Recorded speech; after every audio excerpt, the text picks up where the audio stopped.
So good evening, Goa, and all you wonderful people of Goa.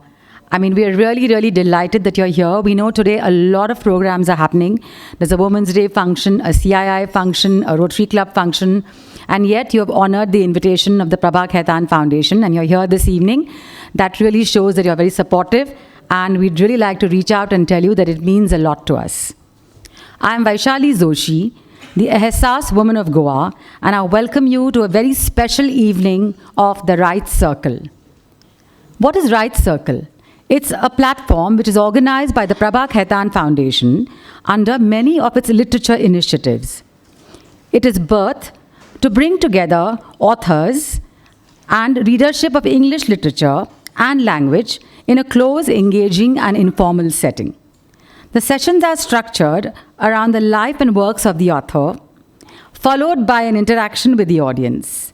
The Write Circle started its journey from Jaipur and now has conducted sessions across India and even overseas in Oxford, Birmingham, New York, and Oslo. Today's event is in collaboration with, of course, Cidade Goa, who are our hospitality partners, our media partner Lokmat, and the tireless support of the Ehsaas Women of Goa. Today we have with us a very special personality, Ms. Vasundhara Kashyap. Let's hear it from Ms. Vasundhara Kashyap. But before we dive into the most awaited conversation of the evening, let me take a couple of minutes to talk about the Prabha Khaitan Foundation. The Prabha Khaitan Foundation is a non-profitable trust committed to humanitarian and socio-cultural causes. Late Dr. Prabha Khaitan established it as a charitable trust in the early 1980s. Based in Kolkata, it is committed to supporting women's empowerment, gender equality, literature, culture, children's welfare, social causes, arts, and the performing arts. Late Dr. Prabha Khaitan was an eminent Indian literature, philanthropist, social worker, entrepreneur, and feminist who established the foundation and is embodied in her famous words, "Karm hi jeevan hai," work is life. Charting a glorious 40-year journey, the foundation has gone only from strength to strength by launching many initiatives to further the cause that Dr. Khaitan had envisaged. PKF organizes authors' meets, book launches, literature festivals, panel discussions, boutique festivals, and events of performing arts. The foundation curates the best of events to widen the spectrum of language and literature, be it English, Hindi, or regional. Authors and artists connect with their niche audience through diversified events like Kalam, Kitab, Ek Mulaqat, Tete, Aakhar, Loves, Sur aur Saaz, Muskan, Rahat, Karuna, and so on, which divaricate from its ingenious pillars. To create awareness in the community, we uphold one pressing social issue every month. We are elated to share that the 3-time Grammy Award-winning Ricky Cage, the man behind the signature collar tune of the Prabha Khaitan Foundation, has curated amazing musical pieces to score across video invites of events and social media platforms. And now, to our personality of the evening, the woman of the day, Ms. Vasundhara Kashyap. She is an Indian film actress and a model who primarily worked in Tamil and Telugu films. She was born on August 19th in New Delhi to a Tamil father. She started her career as a model and participated in the Miss Chennai contest where she was crowned Miss Creativity. She made her acting debut in the Tamil film Vattaram in 2006. She changed her name to Vasundhara Kashyap while filming Tenmeirka Paravakatra. I'm trying to get the pronunciation correct, so please excuse me if I am okay. In 2010. Some of her notable films include Kalaipani, Jayam Kudava, and Peranamai, and Kanni Nambade. She also worked in Telugu films like Tuniga Tuniga. She is active on Instagram and has 72,000 followers. She has a Hindu background and she enjoys dancing, traveling, and reading. This is from Wikipedia. Okay, all right. And now we are here today to have an interaction with her and also to talk about her book, which is called The Accused. It is a debut novel. It's her debut novel, and when I was reading the synopsis, I was very, very excited. Can't wait to read it. It is a debut novel and was published in February 2025, so just like, maybe not even a month ago. It is a crime novel with a layered take on society. The story revolves around the brutal murder of Madhu Kumar in Green Tree Apartments and the investigation led by Inspector Rakesh, who discovers the victim's wife is his first love. The novel also follows a parallel story of actress Pooja Reddy, who gets entangled in the murder mystery. The novel explores themes of greed, corruption, crime, and trolling. So I am super excited. I think it's going to make very, very interesting reading. And in conversation with her today is our very own, I don't see her, it's our very own Shruti. I think she'll come a little bit in the front, Shruti. I really thought I had lost you. Is in conversation with her is our very own Ehsaas Woman of Goa, Shruti Juwarkar. A self-made entrepreneur and a mother of two, she's a passionate advocate for self-improvement and cultural preservation. Born in the vibrant city of Varanasi and now based in Goa, she brings Banarasi weaves to the global stage as the founder and CEO of Girasta Couture, OPC Private Limited. Since 2016, she has championed sustainability through her apparel brand, Rouge Serve. Representing the Prabha Khaitan Foundation in Goa, she promotes Indian art and culture as part of the Ehsaas Women of Goa initiative. And I might also add that she's an extremely dynamic woman. She is a chota packet bada bomb. So I'd like to now request Shruti to please escort Ms. Vasundhara to the stage, and we can begin this evening. Thank you. Good evening, everybody, and thanks a lot once again for making it today, because it's all through your love and presence that these events are more meaningful to us, rather. Yeah.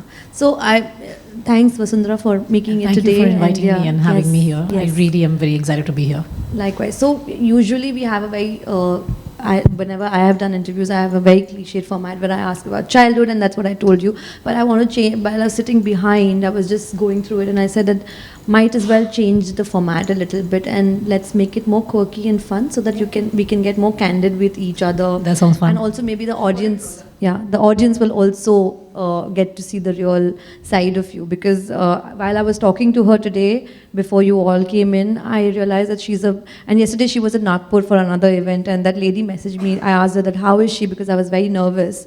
I've just talked to her all this while, and she said that, trust me, she's a very easygoing lady and she's humorous. So this is something that I would want to come out with the public as well, like, whatever audience would see today. So let's start with the rapid fire questions. Yeah, that sounds fun. Okay. It is a lot of pressure, but let's start. Maybe it's just the way to make it more candid, because then you'll open up better, I feel. Yeah. Great. So my first question is, are you a morning person or a night owl? Morning person. I can wake up as early as needed, but I cannot be awake more than 10. Unless I have like a 2-hour nap in the afternoon. I cannot do it. Wow, even I'm a morning person. Okay. If you could eat only one food for the rest of your life, what would it be? Dosa. Even I love dosa. Like, I didn't even wait for the question to get over. Yeah. Okay. What's the weirdest thing you have Googled recently? Censored, maybe, but yeah. No. There's nothing censored. I have to check because I Google a lot of weird stuff. I Google a lot of weird stuff. I think I'm writing a horror novel, and I think I Googled something related to murder. And if anybody's checking my Google history, I'm not mad. I just try to write. Yeah. Okay. And if you could be a cartoon character, which character would it be? Okay. There's a lot. Oh my god. Okay, can I choose an anime character? Yeah. Okay, I would choose Cardcaptor Sakura. She's a Japanese anime character from my childhood. I used to go nuts watching her cartoons. But if it had to be something that anybody can recognize, then I would choose Dee Dee from Dexter and Dee Dee, just because I want to be as annoying as possible. Really? Just for that. I doubt you are that. No, I can be if I want to be, but yeah. I'll not try to push there. Yes. What's your guilty pleasure? TV show. TV show. Yeah. TV show. Guilty pleasure TV show. Like something that you just would binge watch, like, and whatever. Frasier. Frasier. And what platform is it on? So that we can go binge watch. It's not on any platform anymore. Unfortunately, it's a very old show. It's a brilliant show. It's hilarious, very humorous. It's brilliant. It's one of the best shows. Okay, then I shall Google that. Yeah.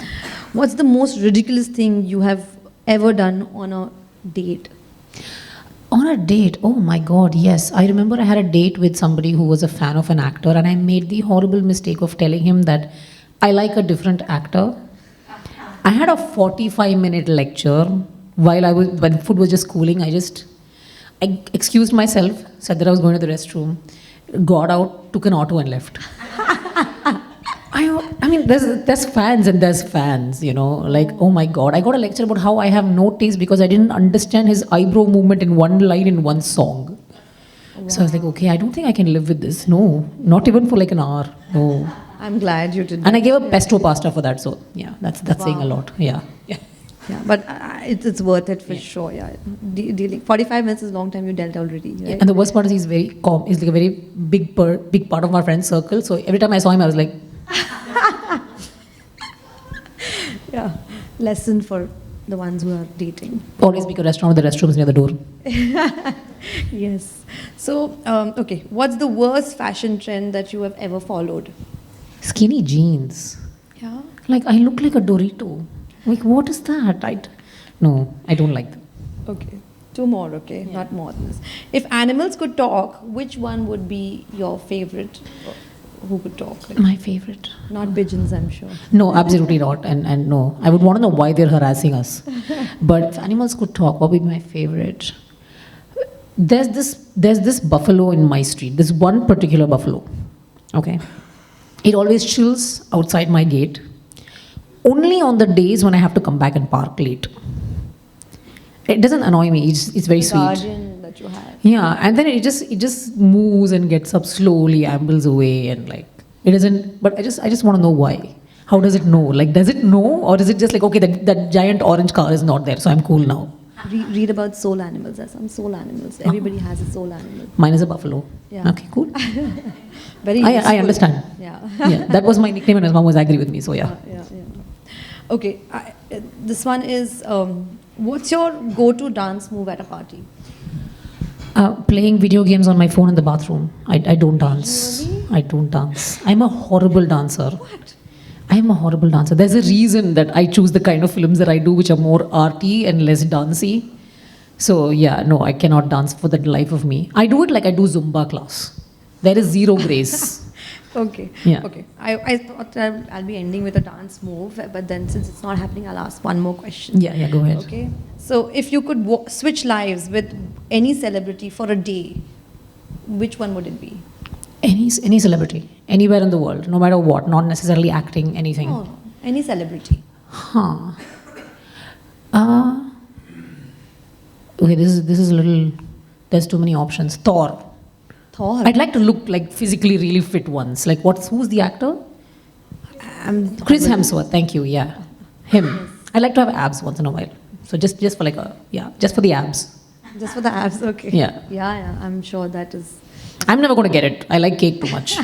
Yeah, she's an amazing baking artist as well, which she picked up during COVID. Yes. Cool. So thank you a lot, and that was pretty candid. And I'm glad that we've seen another side of you. I have heard another side of you, and I'm sure you're humorous with what I'd heard. So coming back to more serious side of it and the interview bit of it.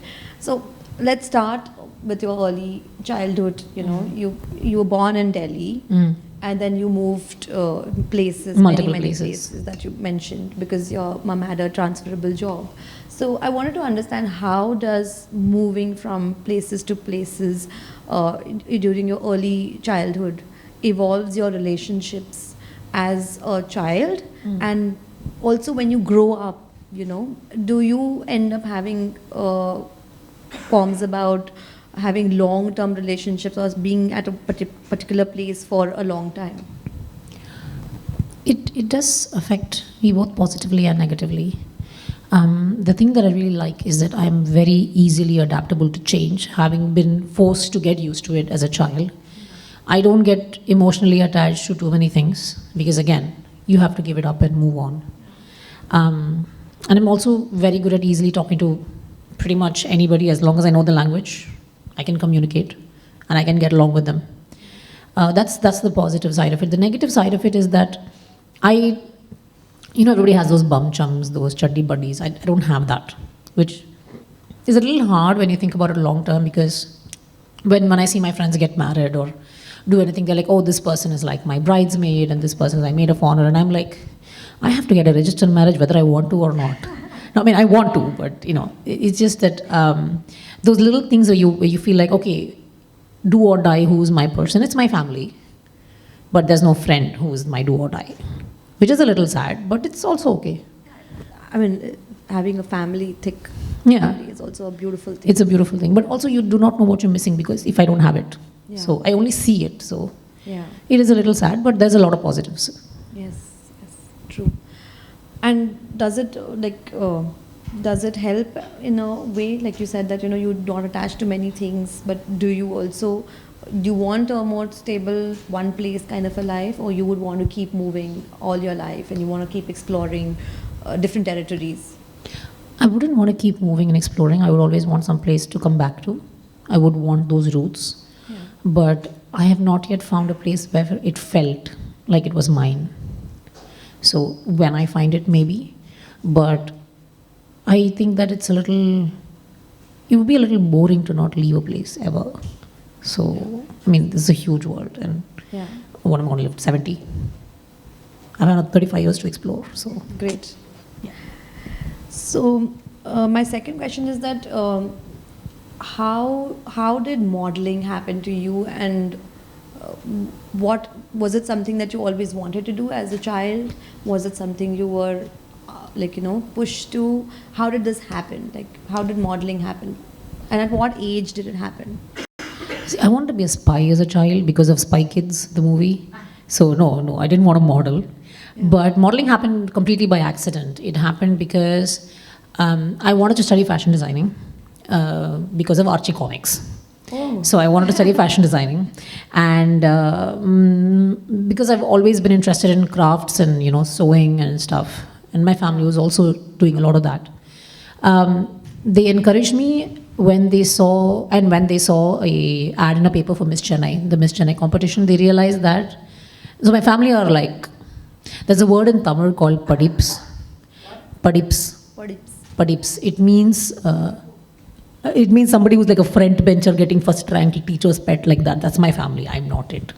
So they were all like, oh, your HODs are the ones who are going to be doing like this, designing the clothes for this competition. Why don't you go like butter them up beforehand so your interview process is easier?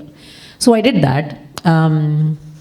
Became a finalist, one of the finalists, the first round of finalists. And an interview came in the paper, like in the front page of like the supplemental paper. And this director Charan, who's the Vattaram, the movie you mentioned, the director Charan, he contacted me and he was like, okay, I want to just record you on a handycam, just see whether you come from in front of a camera. And apparently I was a non-stop chatterbox. So he was like, that's exactly the character, so you just go ahead and do it. So when I did Miss Chennai, and between starting these two movies, because I had missed a lot of school, I missed a lot of stuff doing this, and I wasn't really enjoying the balancing act. So I just kind of focused on this. So in between those few months, I was doing a lot of modeling with the same group that was, like the entire group who were doing Miss Chennai were also doing modeling. So I was just going along with them. It wasn't like, I was not pushed into it. It was not like anything was separate. I was just like, okay, I'll just do this for a few months and then I'm moving off to acting. That was more of it. Wow. And you said then you pursued some literature after that. Yeah? I did do my literature because I thought if I can't be a spy, let me be an investigative journalist. So, yeah, that also didn't happen. No, I don't have the temperament for it, as I was telling you. Yeah. My mom told me that I will never be able to observe and write. I will go and bash people up. So that's not something that I want to be. Yeah, so I did study literature. I did fashion designing for a few months and then didn't get attendance because of shooting. And then I went to another college and did literature. Didn't get attendance there because of shooting. And then I finally went to a third college and I finished my literature there. Oh my God. Yeah. Okay.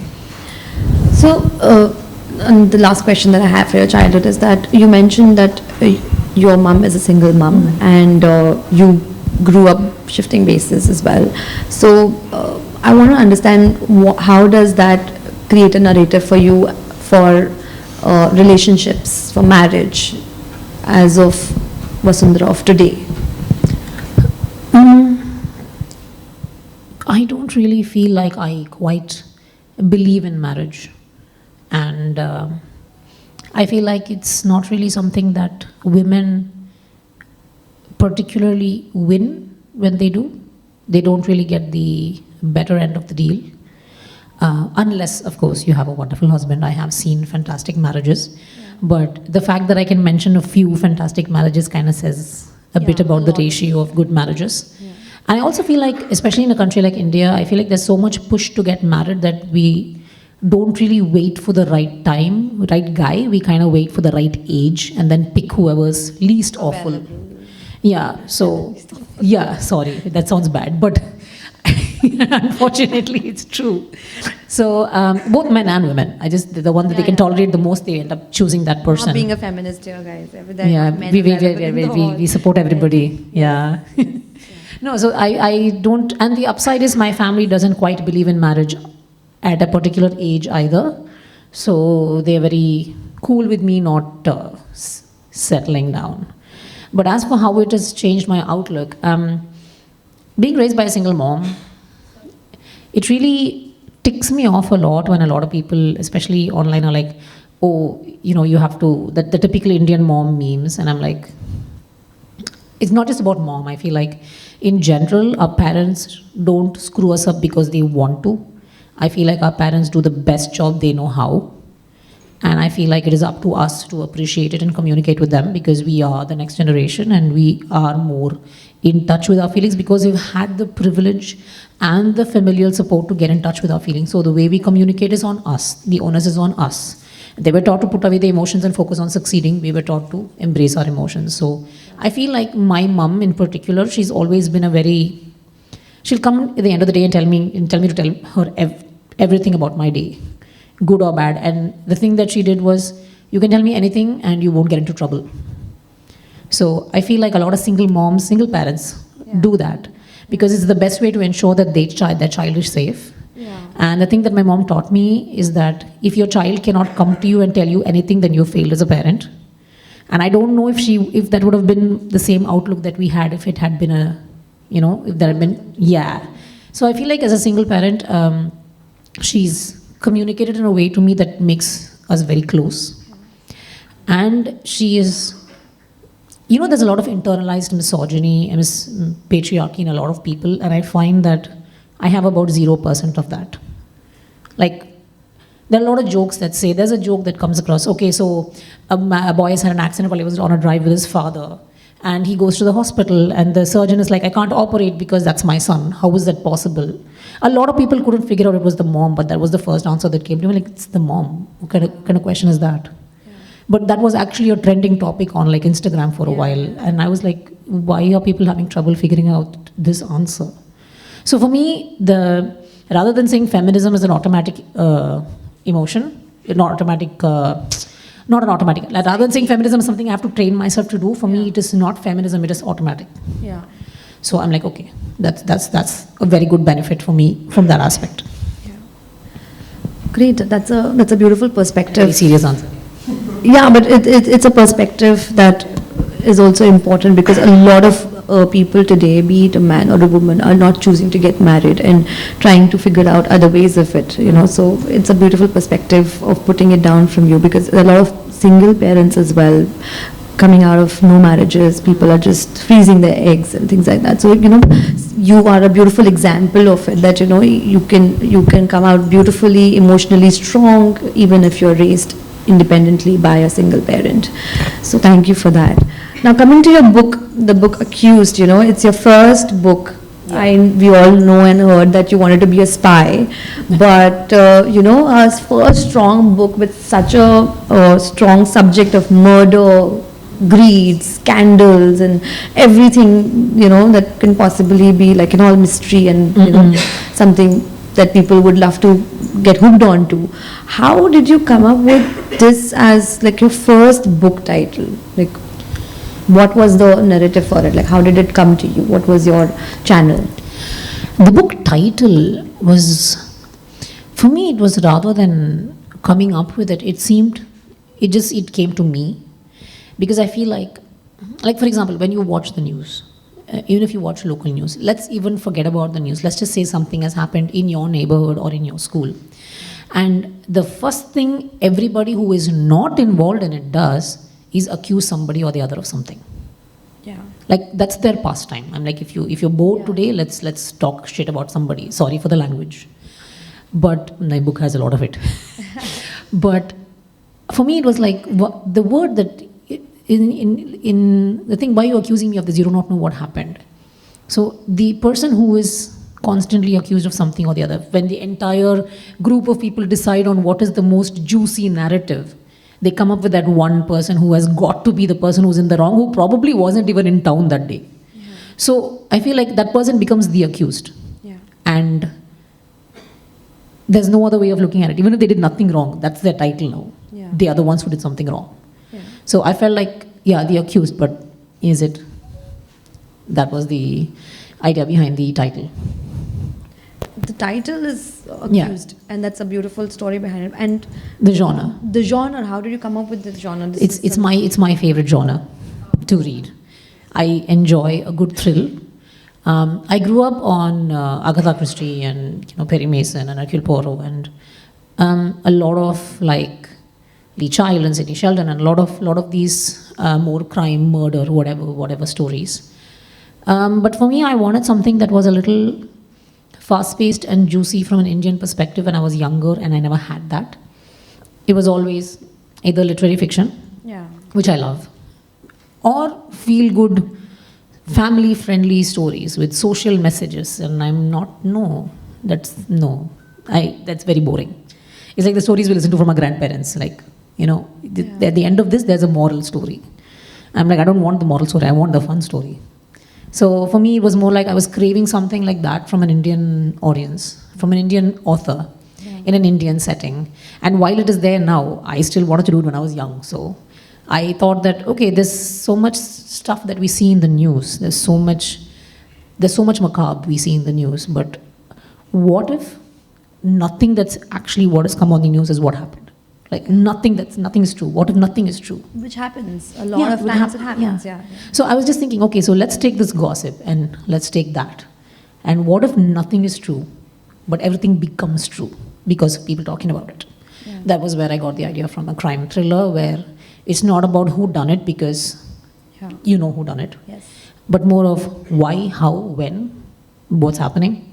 That's it. And also thoughts become things. So like, when you're gossiping, you're constantly thinking about it, and then, and sometimes you end up acting upon it and doing it. It happens to all of us. It's a manifestation of sorts. Yeah.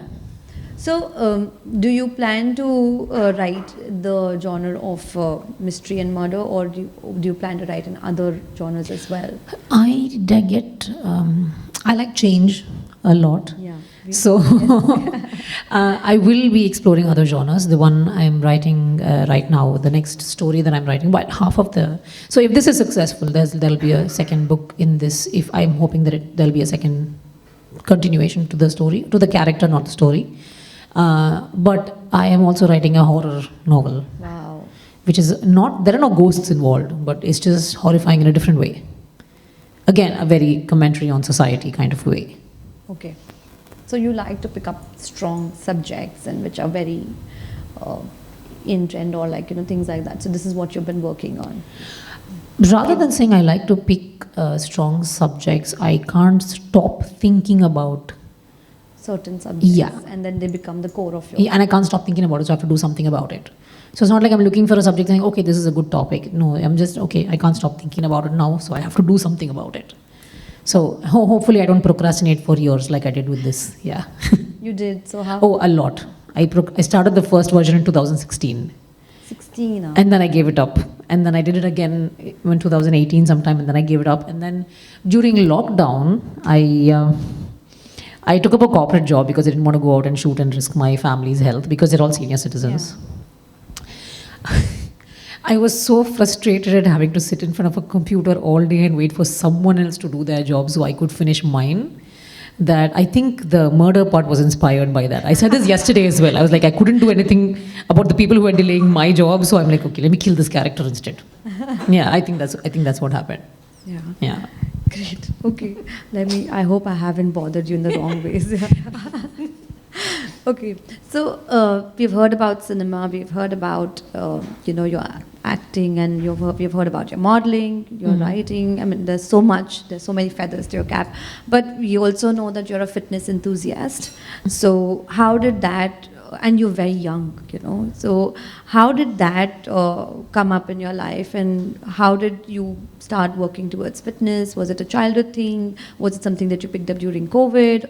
And what is your routine like about fitness? I think actually I've let go quite a bit when it comes to fitness, because I was in sports a lot when I was younger. I was an athlete. I was in running. I was in tennis. I was in long jump. High jump did come, but long jump, I was in long jump, and a few other things. But I was actually, when I was much younger, I tried to get into gymnastics, but that didn't work out very well. But I have actually let go quite a bit, and it's only now that I'm starting it up again. And I'm, rather than focusing on cardio, although I still do run in the mornings, I still do go for a run or go to the gym and I'm on the treadmill. I have started getting into weights, because I feel like every single doctor is advising women to get into weights to like prevent health issues and all of that. So I've started getting into weights, and I just feel like it's something that most women need to do, even if for nothing. I mean, I have a lot of time to myself, but a lot of you are your moms, your wives, your CEOs. You do so much. I feel like you take those 2 hours or like an hour a day for your own self. It's a lot more important for mental health as well. Yeah. So I think that was more my thing. I just wanted to take some time where I don't have to talk to anybody or do anything, and just kind of do my own stuff and just maybe improve my health in the process. Yeah, so that's kind of what got me into it.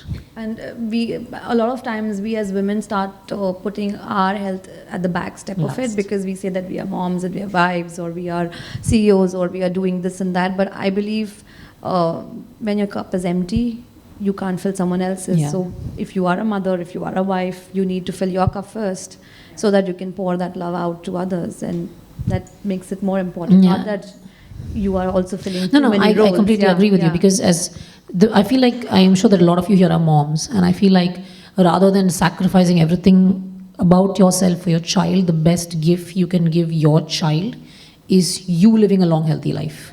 Because the longer they have you, the happier they will be. They don't need your exhaustion today, they need your life for the next 10, 20, whatever, how many ever years.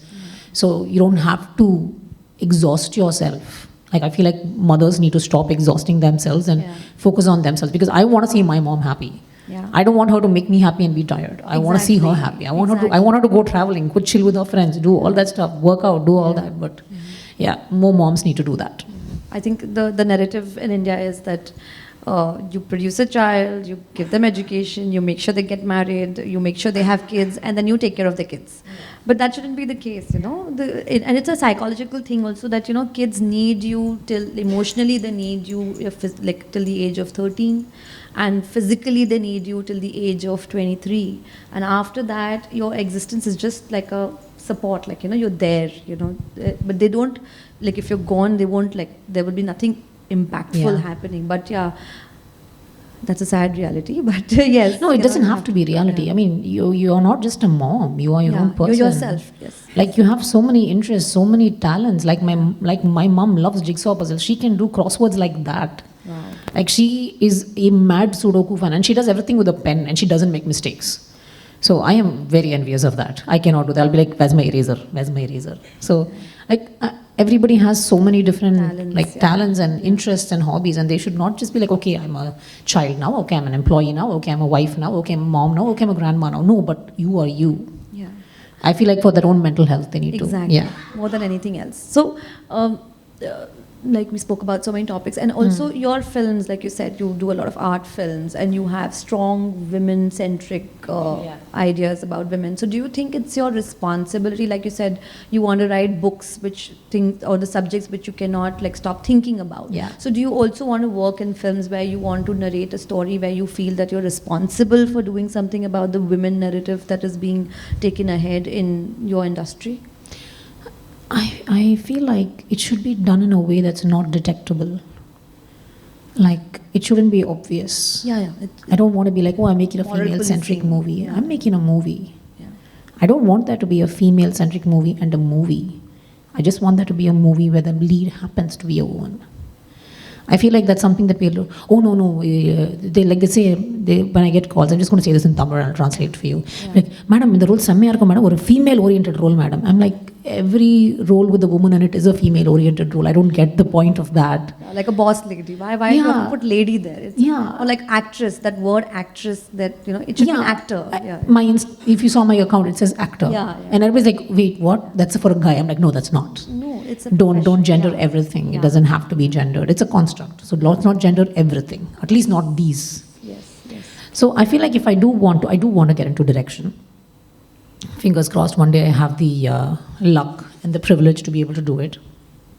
But there's a phrase in Tamil, I'm sure that there's there in every Indian language, but there's like, the way you teach somebody something, the way you tell somebody something, you should which means it should be as subtle and effortless as sticking a needle in a banana. Nobody should detect it. There should be no resistance. Wow, that's so the way you do it. put. Yes. So if I do end up being lucky enough to write a second book and maybe direct a film, many films, I would like to bring female characters forth in a way that it's not obvious that I'm trying to do it, but I don't know why it needs to be an effort, because there are women everywhere, but somehow in movies there are only men. So yeah. It's been the narrative for a while, and it will take some change, many generations to, like, hopefully not many generations anymore. Yeah. No, I feel like the power is in the hands of those people who buy tickets to go see the movie, and the people who make it. Yeah. If something doesn't sell, it's not going to be made. Yeah. It's time to make the right things sell. Yes. Okay, so this brings us to the end of segment, and I would want to, ask you the one last question before we open the floor for the guests today. So my question is that you have, at such a young age, you have accomplished so many things. You are an actor. You've published your first book, and you are a baker. You have hobbies aligned, and you are into fitness and so many things that and you travel extensively. And so what is next? Like, what is your next big thing that you're working on, and how do you see yourself in the next 10 years? What do you feel that you would be or would like to do? I would like to direct. Direct. I like to direct. Both, maybe. I need to learn a little Hindi and not get the genders confused. But I would like to direct in Hindi, but I would like to start in my industry, which is Tamil or Telugu. I feel most at home there because I know the language. Obviously. And I know pretty much a lot of people there. So it's easier for me to connect with everybody and see what sells. Yeah. But at the same time, I would like to surprise myself. Not in a nice way, like a happy surprise. I'd like to do that. I have gone back to painting. I used to do a lot of painting. I am an artist. I used to do a lot of painting, and I went to digital painting during COVID because I just couldn't get my supplies. So I just bought Procreate instead, and I started painting on my iPad, and I really enjoyed that. But I am starting to go back to my traditional oil paints, watercolor, gouache, and acrylic and all of that. And once I get over the habit of trying to double tap my canvas and getting my fingers wet and realizing I can't undo it, I will possibly start putting up my work. But I really do want to do something that my mom can feel proud of. This is my mom. She's proud of everything I do, apparently. I'm not, but she is. But there's something that I know that she would be happy to see me achieve. So that would be something that I would like to do. What it is, I don't know. But let's start with direction. I think it's just happiness. She would be happy to see you happy, whatever it is. That means she should let me have a dog, which is not happening. I've been begging for 15 years. Yeah. Really? Yeah, I'm not allowed to have one. It's She's allergic to cats, so it's that's... too much maintenance also. I know, but I promise that I do it, except that I keep traveling, so... See, even I can't have a dog. You can't even put them a diaper on, At least kids, you can put a diaper on and they can be in the corner. But dogs, you can't See, put a but diaper dogs on. are happy to see you always, even if you don't bring stuff for them. Please, I think after raising a child, you have done and dusted with all the bit of it. And cats are low maintenance, that's why No, my mom's allergic to it. That's why I can't have a cat. That's why I've chosen a dog instead. But yeah, hopefully one day. Yes, hopefully. Yeah. Probably she'll realize that's your real happiness. Yeah, maybe she will. I'm trying to convince her. She's slowly coming around. Great. Yeah. So. I hope when she sees the interview, she would know. Yeah, I think I'll just get one at home and surprise her. I'll probably get kicked out, but it's worth a try. Yeah. We'll see. Yeah. So thanks a lot, Vasundhara. I'm sure it was a beautiful conversation, learning about your life, and you were very candid about it. And we loved listening every bit of it, and we hope to hear more if the time would have allowed us. But now we're shifting on to the audience for more questions, if you have any. So I would just pass on the mic. Yeah. I'll just, if anybody has questions, we'll. This is Rucha Vilinkar. I am an architect by profession in Goa. Hi. That's a really cool job. Thanks. I'm bad at physics, so that's like that's really impressive. Yeah. Thank you. It takes a lot to be one, actually. So very nice to hear you speak. And so something I really connected with. I would ask a question. I'm not sure if it's directly connected to what we've already spoken about. So you've said that you've had a lot of different passions. I mean, from your childhood till date, you wanted to be a spy, and then it changed to acting, modeling, and now direction. So I think I connect with it a little bit because that's what happens in a very artsy profession as well, where you have a lot of things that you're passionate about, and then at times you just get carried away with different things. So just wanted to ask your take on how do you find it? I mean, do you think there needs to be sort of a stability when it comes to having so many different things to explore? Like, would you rather keep exploring more things, or would you rather have yourself settled in a few lesser things? Because as a designer as well, I tend to like different concepts, for example, or different things to do. I mean, I've done my architecture, and then I've started my product and furniture design at the site. So at times, you just get carried away with a lot of things. So just wanted to know your take on that and how you've kind of worked with it. I think you do need a bit of a stabilizing force in your life, and I'm a little bit like, that there's a little meme of these puppies that go around looking at one thing, next thing, next thing, next thing. They get easily distracted. I feel like I'm a lot like that. I just see the next shiny thing and I get excited.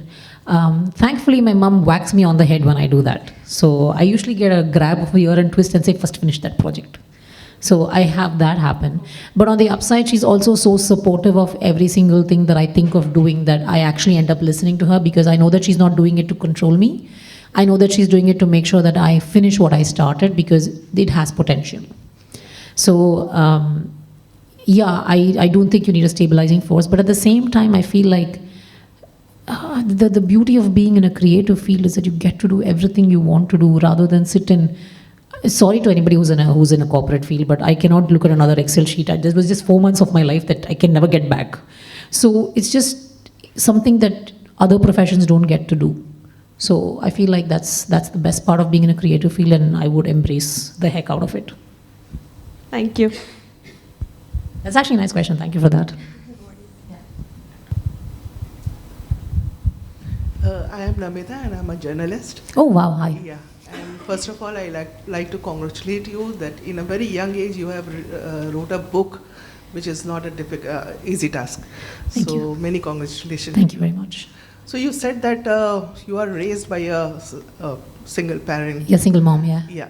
And I'm also a single mom. Hats off to I can relate your mom's struggle, the way she has raised you. I am also a mother of a 23-year-old girl. Oh, wow. Okay. Yeah. And so you're past the hard part. So now comes the fun part. Yeah. Now the life is the way you are talking. The life is in full swing. That I must say. Yeah. You said that marriage. You don't believe in marriage. Yeah. Do you feel that marriage is a mental institution? No, I don't. I feel like.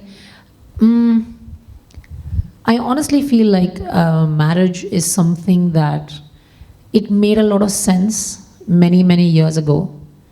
It no longer makes sense for marriage to be the way it was many years ago. Because now I feel like we have tricked women into thinking they should have it all. They should cook, they should clean, they should take care of the child, they should be good to their mother-in-law, father-in-law, they should be good to their husband, they should cater to everybody's needs except their own, while earning a regular income. And I feel like till it changes, and till not all men, but a lot of men are still like that. So till men start realizing that women no longer want to be raised by their parents to come and work in this household, I think marriage is a scam. But either fortunately or unfortunately for me, I'm still a bit hopeful, because the men in my family are the women, like my uncles, my mom's brothers, my aunt's husbands. They're all so wonderful. They're all more feminist than a lot of the women I know. And they would fight rabidly.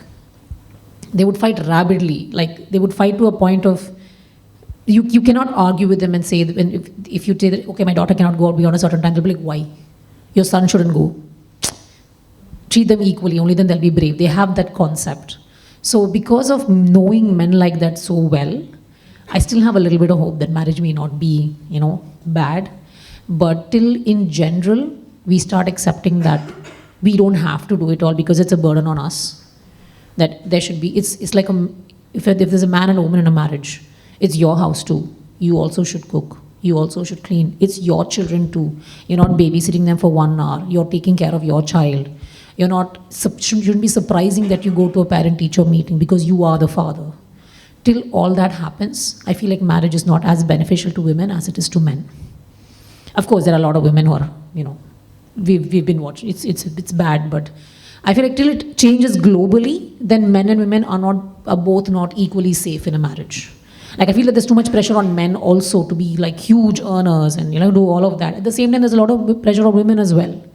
So I feel like they should reach an agreement. Like, the times have changed. We should change too. Till then, no, I do not. Thank you. In fact, marriage is going to be more of a companionship rather than providing. Like earlier, there were more traditional roles where men provides for the family And the woman takes care of, the kids and the raising of the family. But today, I think both are earning, so the roles are different. And like she said, there's a lot of pressure on men as well, where we put them on a pedestal that they need to earn so and so figures before they get married. Like, they need to have a house, they need to do all of that. That's and have you seen the housing market? It's not possible. Yeah. It is not possible. Exactly, it's not possible. Yeah, that's There are men, but what happens now, sometimes women are putting, first chance and then second chance, just trying to be, सब कुछ ठीक हो जाएगा, just give the chance, and उसमें सारा वो महिला की जो उम्र होती है उसमें निकल जाती है.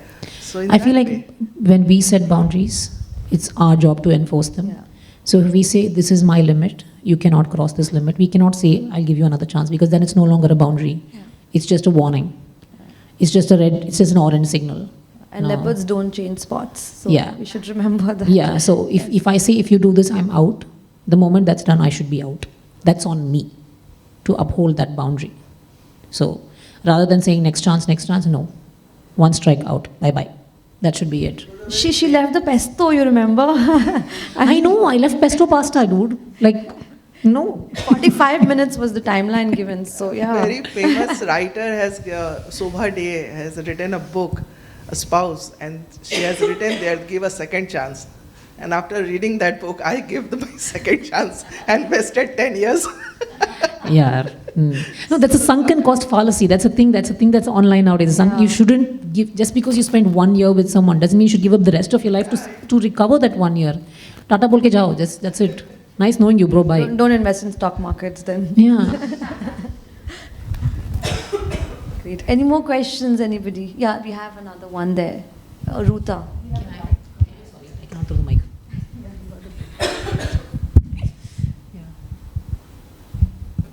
Just excuse my voice, I have a little cold. My voice is generally like that only, so it's okay. Don't worry. Yeah, I get, asked a lot of times, like, do you have cold? So I already have that little deep voice already. No, that's still better, because sometimes my friends call me up, they're like, Uncle, can I speak to Vasu? That happens a lot. So no, this is being asked if you have a cold is better. Today I have a little cold. Do you need some water actually? No, I had. Okay. I'm good. So I'm Ruta, and I'm a travel consultant. Oh wow, Yeah. okay. So I enjoyed your interview and lovely questions, Shruti. It brought out the best in her, I feel. So I have two diverse questions for you. One was that you said that you don't have a very close a friend as such. So was it because of your upbringing? Like, was it because you didn't have the other parent or anything like that? You feel. Was it like it made it difficult for you to fall back on a friend? Not necessarily. So that was one question. Alright. And the second question was, second question is, like all the creative jobs that you're doing, like an actor, or you eventually want to direct something, and the writer that you are. So which one is your favorite? And Writer. Writer. Okay. Yeah. It's been my dream since I was 13. It's the oldest dream. It's been festering, like, even if I never had the strength courage to actually send my book out to get published. For me, it was, if I had died without doing this, I think I would have been a ghost and haunting everybody, I'm telling you now. Like I would have done that. But yeah, that writing is everything for me. Second would be direction, because I still will be writing my script. So I'm still a writer in a way. Yeah. As for the first question, I think it's got more to do with the fact that I got so used to moving from a place just as I started getting close to a friend. And after some time, you stop putting in that emotional investment because you know you're going to leave. And even as I got older, because I did come to Chennai and I settled down when I was 14. And my mom retired a little early because she wanted to come keep me company, because I got into acting when I was very young. And I didn't, as she would put it, know the world yet. So she wanted to keep me safe. And she wanted to make sure that I was comfortable. So we did end up settling. So we've been in the city for maybe 20 years now. But I feel that because I still have a lot of good friends. But I do not have that chuddy buddy that everybody talks about.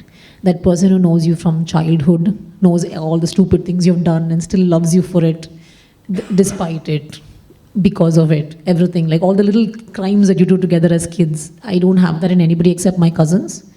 So while I'm very grateful for family, touch wood, I feel like I've reached a point where even though I've been here for 20 years, a lot of my friends, because most of them are women, and women do tend to move after marriage more than men do, a lot of them have gotten married and gone abroad or left the city. So you do tend to lose connection because people grow up. You don't have all day to chat. You've got a life now. So I feel like I've stopped putting in that emotional vulnerability and emotional investment to make friends. That's completely on me. But yeah.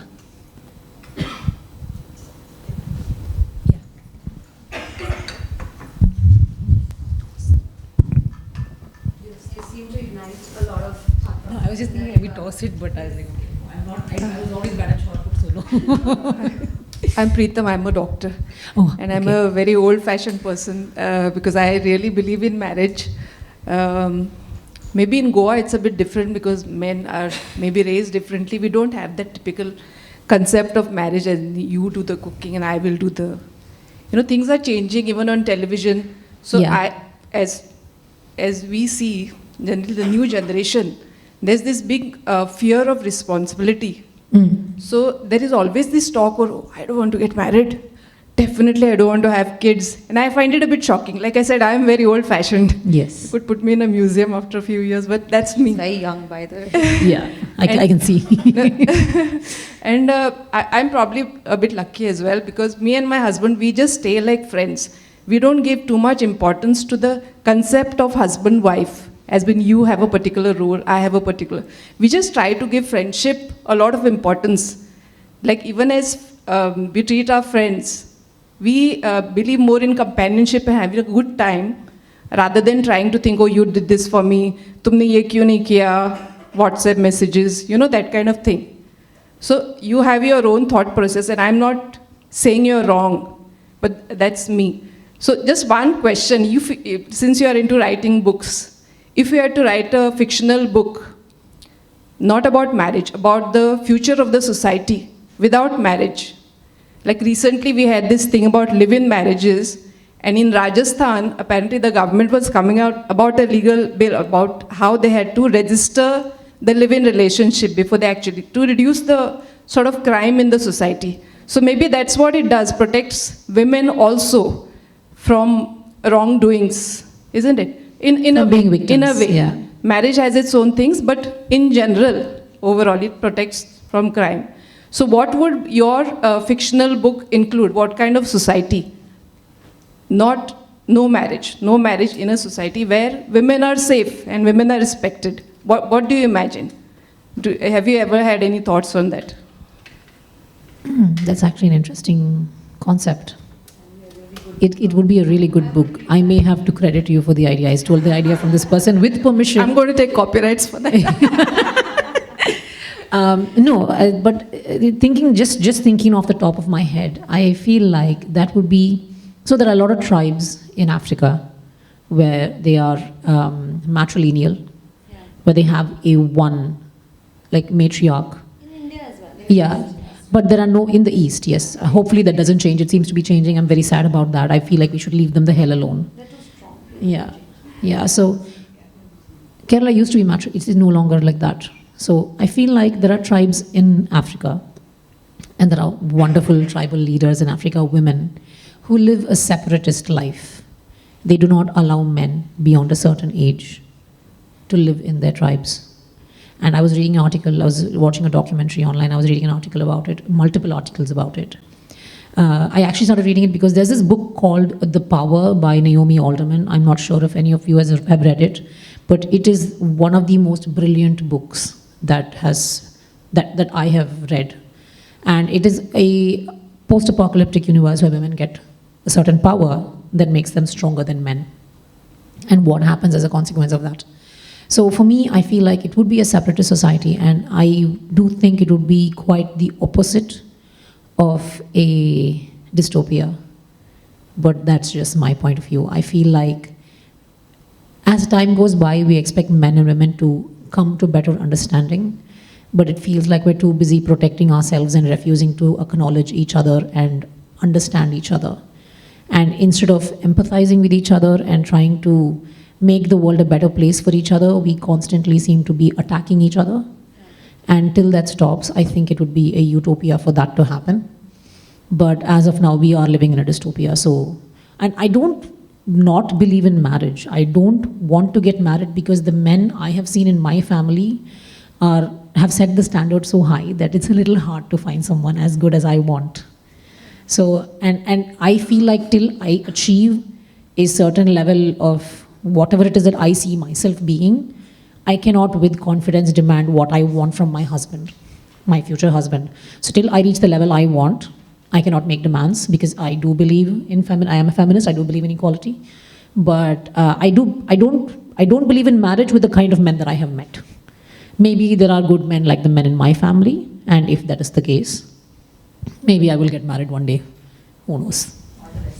Yeah. And I'll just add before we close the day that there is a new concept which I just was briefly talking about a couple of days back with our friends, and I read about it, how your phone hears everything when you're talking, right? So I was just talking about it, and then I read there is a tribe which has marriages, like proper marriages, like how we have marriages, but it has a contract of renewal after 2 years. So you do a review after 2 years if you are doing what you were supposed to do, and if you are doing, then you review the marriage, and then you go ahead in the next 2 years, and then it's not like a lifetime thing. I feel like this should be a good idea. Somebody should pitch this to the government. Probably that's a book you can write. That'd be a nice idea, yeah. No, I think generally the trend is going towards unisex for everything. We have unisex perfumes, we have unisex t-shirts, caps, name it. The men are wearing cord sets. They have not left that also. I'm like... I think men look really good in a corset. Yeah, I know. I mean, if you want to achieve the Thor figure without going to the gym, that's a good option. Yeah. Why should women have all the suffering? Yeah. Let men suffer for fashion too. Great. Thanks a lot, everyone, for the enlightening questions as well. And thank you, Vasundhara. I had a lovely time. We'll hand it over to Gaurapriya. It was an amazing, cool session, really. Thanks to you.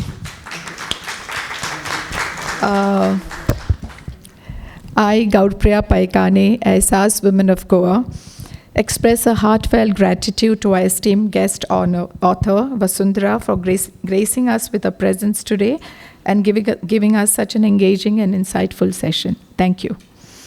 Vasundhara, your ability to weave suspense and keep us rooted is truly remarkable, and I'm sure all of you all are going to pick a book and go through it, so you'll really know what I'm saying about. Thank you for taking the time off and being with us today and answering our questions so thoughtfully. Thank you. To our esteemed audience, thank you one and all for being the heartbeat of this gathering. It is your love, your language, and your constant support that keeps us geared up at all times. Thank you. I would also like to thank our hospitality and venue courtesy, Cidade Goa Heritage, media partner Lokmat, Shree Cement, and the unwavering support of Ehsaas Women of Goa. And a very special thank you to Cidade Goa for really always being there, being very supportive, last minute changes and everything. A big thank you. Thank you very much. Prabha Khaitan Foundation promotes cross-state cultural understanding and appreciation. A mosaic of cultures forms the backbone of our nation, contributing to its vibrancy and richness. This is to support our ongoing efforts to foster unity and appreciation of the rich culture heritage across India's diverse states. Keeping this in mind, we are pleased to present the author with one such giveaway on behalf of the team. We are pleased to felicitate the author with a giveaway made in a beautiful dhokra. Dhokra is a non-ferrous metal beautifully molded by artisans to craft artifacts, accessories, utensils, and jewelry, owing its name to Dhokra Damar tribe of West Bengal. I would like to call upon Mr. Anmol Pancholi, GM of Cidade Goa, to felicitate Vasundhara.